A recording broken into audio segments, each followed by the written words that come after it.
ఒక యువరాజు తన కుటుంబాన్ని నాశనం చేసిన వాళ్లమీద ప్రతీకారం తీర్చుకోవాలని బయల్దేరాడు. కాని అతను మొదలుపెట్టిన ఆ పగ ఏకంగా ఉత్తర భారతదేశాన్ని ఏకం చేసే ఒక చారిత్రాత్మక ప్రయాణంగా మారింది. అవును, ఆయనే హర్షవర్ధనుడు.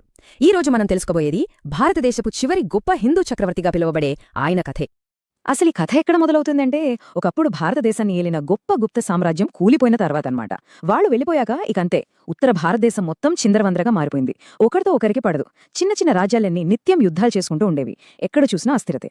మరి ఇంత గందరగోళంలో ప్రజలందరి మదిలో ఒకే ఒక్క ప్రశ్న: ఇలా ముక్కలైపోయిన దేశాన్ని మళ్లీ కలిపే ఆ ఒక్క నాయకుడెవరు? ఈ యుద్ధాలు ఆపి శాంతిని తెచ్చేది ఎవరు అని. ఆ ప్రశ్నకు సమాధానంగానే చరిత్రలో నిలిచిపోయాడు హర్షవర్ధనుడు. సరే, హర్షుడి కథలోకి పూర్తిగా వెళ్లే ముందు ఒక చిన్న విషయం. అసలు మనకు ఈ విషయాలన్నీ ఎలా తెలుసు? ఆలోచించండి. దాదాపు 1400 ఏళ్ల క్రితం జరిగిన విషయాలు కదా. మరి అంత పాత కథను మనం ఇంత వివరంగా ఎలా చెప్పగలుగుతున్నాం? దానికి కొన్ని చాలా ఇంట్రెస్టింగ్ సోర్సెస్ ఉన్నాయన్నమాట. లక్కీగా మన దగ్గర 2 ముఖ్యమైన ఆధారాలున్నాయి. ఒకటి హర్షుడి ఆస్థాన కవి బాణుడు రాసిన హర్షచరిత. ఇది ఒక రకంగా అఫీషియల్ బయోగ్రఫీ అనమాట. రాజుగారి కోణంలో ఆయన్ని గొప్పగా చూపిస్తూ రాసింది. ఇక రెండవది చైనా నుంచి వచ్చిన యాత్రికుడు హ్యుయెన్ సాంగ్ రాసిన పుస్తకాలు. ఇది కంప్లీట్గా బయట వ్యక్తికోణం. అంటే ఒక ఫారినర్ ఇక్కడ చూసింది రాసింది. ఈ రెండింటినీ పక్కపక్కన పెట్టి చదివితేనే మనకు అసలు ఏం జరిగిందో ఒక క్లియర్ పిక్చర్ వస్తుంది. చూశారు కదా, ఈయనే హ్యుయెన్ సాంగ్. ఈ కథలో మనకు గైడ్ లాంటివాడు. అసలు ఈయనెవరంటే, చైనా నుండి బౌద్ధ గ్రంథాల కోసం మన దేశానికి వచ్చిన ఒక యాత్రికుడు. అలా వచ్చి హర్షుడి రాజ్యంలో బాగా తిరిగి తను చూసిన ప్రతి చిన్న విషయాన్ని కూడా చాలా జాగ్రత్తగా రాసుకున్నాడు. నిజం చెప్పాలంటే ఆయన రాతలే మనకు ఆ కాలంలోకి తొంగి చూడటానికి ఒక టైం మెషిన్ లాంటివి. ఇప్పుడు అసలు కథలోకి వద్దాం. హర్షుడు ఎలా అధికారంలోకి వచ్చాడనేది ఒక సినిమా కథలా ఉంటుంది. అంత నాటకీయత, అంత విషాదం ఆ కథలో ఉంది. అంతా సవ్యంగా ఉందనుకుంటున్న సమయంలో హర్షుడి కుటుంబంపై ఊహించని దెబ్బపడింది. మొదట శత్రువులు వాళ్ల బావగారైన గృహవర్మను చంపేశారు. ప్రతీకారం కోసం వెళ్లిన హర్షుడి అన్నయ్య రాజవర్ధనుడిని కూడా మోసంతో హత్య చేశారు. ఒకరి తర్వాత ఒకరు. ఇక ఈ గందరగోళంలో వాళ్ల చెల్లి రాజశ్రీ ప్రాణాలు కాపాడుకోవడానికి అడవుల్లోకి పారిపోయింది. చూసారా ఒకేసారి ఎన్ని విషాదాలో. సరిగ్గా ఈ పరిస్థితుల్లోంచే ఒక చక్రవర్తి పుట్టుకొచ్చాడు. ఇవన్నీ జరుగుతున్నప్పుడు హర్షుడి వయస్సు ఎంతనుకుంటున్నారు? జస్ట్ 16 ఏళ్లు. ఆలోచించండి, ఆ వయస్సులో అతనిపై ఎంత పెద్ద భారం పడిందో. ఒక పక్క కూలిపోతున్న రాజ్యాన్ని కాపాడాలి, ఇంకోపక్క అడవుల్లో తప్పిపోయిన చెల్లిని వెతికి రక్షించాలి, మరోపక్క తన అన్నయ్య చావుకు ప్రతీకారం తీర్చుకోవాలి. ఈ మూడిటిని ఒకేసారి భుజాన వేసుకోవాల్సొచ్చింది ఆ యువరాజు. అలా వ్యక్తిగత ప్రతీకారంతో మొదలైన ఆ ప్రయాణం చివరికి ఉత్తర భారతదేశాన్ని ఏకం చేసే ఒక భారీ సైనిక యాత్రగా ఎలా రూపుదిద్దుకుందో ఇప్పుడు చూద్దాం. సింహాసనమెక్కగానే హర్షుడు చేసిన మొదటి పని ఏంటంటే, తన అన్నయ్యను చంపిన శశాంకుడిని కనౌజు నుంచి తరిమిగొట్టడం. ఆ తర్వాత చాలా తెలివిగా, వ్యూహాత్మకంగా ఆ కనౌజునే తన కొత్త రాజధానిగా మార్చుకున్నాడు. అక్కడినుంచి తన సామ్రాజ్య విస్తరణ మొదలుపెట్టాడు. 60,000. ఇదేంటనుకుంటున్నారా? ఇది హర్షుడి సైన్యంలో ఉన్న యుద్ధ ఏనుగుల సంఖ్య. జస్ట్ ఏనుగులు మాత్రమే. ఆ రోజుల్లో యుద్ధ ఏనుగులంటే ఇప్పటి మన యుద్ధ ట్యాంకులతో సమానం. అంటే 60,000 ట్యాంకులు. ఇప్పుడు ఊహించుకోండి అతని సైనిక బలం ఏ రేంజ్లో ఉండేదో. అలా ప్రతీకారంతో మొదలైన ఆ యుద్ధం 1 కాదు 2 కాదు, ఏకంగా 6 సంవత్సరాల పాటు ఆగకుండా సాగింది. ఈ 6 ఏళ్లలో పంజాబ్, ఉత్తరప్రదేశ్, బీహార్, బెంగాల్, ఒరిస్సా ఇలా ఉత్తర భారతదేశంలో చాలా ప్రాంతాలను తన అధీనంలోకి తెచ్చుకున్నాడు.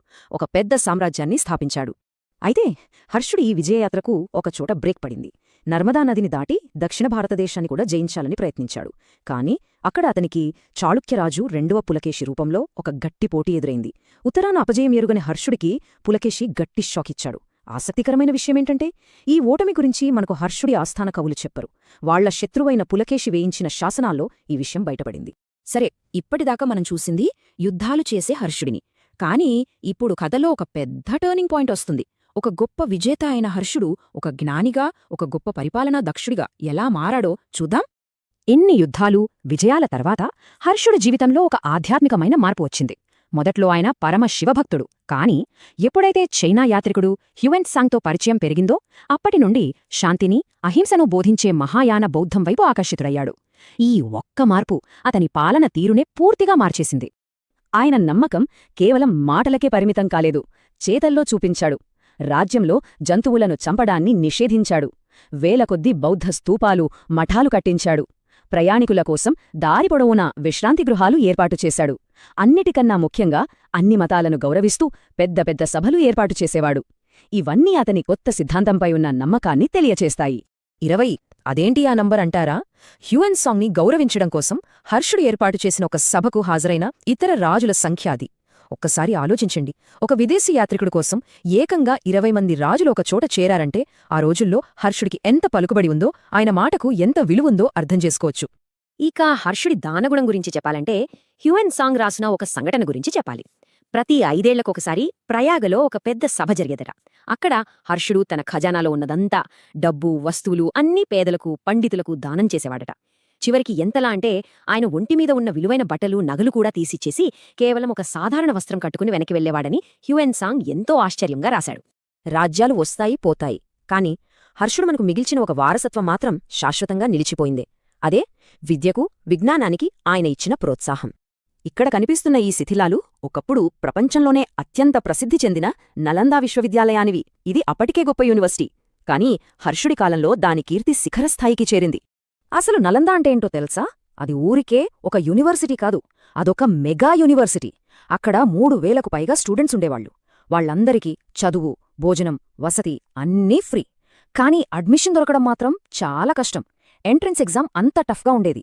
ఇక లైబ్రరీ విషయానికొస్తే అది ఏకంగా 3 పెద్ద పెద్ద బిల్డింగ్లలో ఉండేదట. తత్వశాస్త్రం నుంచి మెడిసిన్ దాకా, వేదాల నుంచి గ్రామర్ దాకా అన్నీ అక్కడ నేర్పించేవారు. నిజంగా అదొక నాలెడ్జ్ హబ్. ఇంట్రెస్టింగ్ విషయం ఏంటంటే, నలంద అనే మాటకు అర్థం కూడా జ్ఞానాన్ని ఇచ్చేది అని. ఆ పేరుకు తగ్గటే లక్షల మందికి జ్ఞానాన్ని పంచింది. చూడండి, హర్షుడు కష్టపడి కట్టిన సామ్రాజ్యం ఆయన చనిపోయిన కొద్ది కాలానికే ముక్కలైపోయింది. కానీ ఆయన ప్రోత్సహించిన ఈ నలంద లాంటి విజ్ఞాన కేంద్రం మాత్రం తరతరాలపాటు ప్రపంచానికి వెలుగునిచ్చింది. అదే ఆయన అసలైన వారసత్వం. చివరగా ఇది మనందర్నీ ఒక ఆలోచనలో పడేస్తుంది. అసలొక పాలకుడి గొప్పదనం దేనిలో ఉంటుంది? వాళ్లు గెలిచిన రాజ్యాల సరిహద్దుల్లోనా, లేక వాళ్లు ప్రోత్సహించిన ఆలోచనల్లోనా? హర్షుడి కథ ఈ ప్రశ్నకు సమాధానం మనమే వెతుక్కునేలా చేస్తుంది.